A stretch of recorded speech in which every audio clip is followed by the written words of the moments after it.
Next is our inversion from downward facing dog. Gaze forward, step the feet to the outside edges of the mat. Sink into a squat. And then you're going to use the back part of your arms, your tricep like a shelf where you rest your shins. Hands about shoulder distance apart. Shift forward onto the balls of the feet.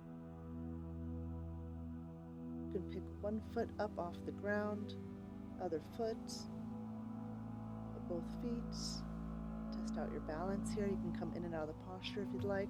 See if you can hold it about 3 to 5 breath cycles. Keep your gaze forward about 6 inches to a foot in front of you.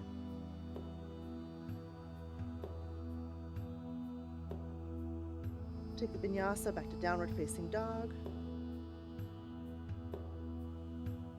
Whenever you're ready, whenever you're done, you've had enough, lower down to child's pose. And we'll just take a moment and do a reset here. Get reconnected to the breath.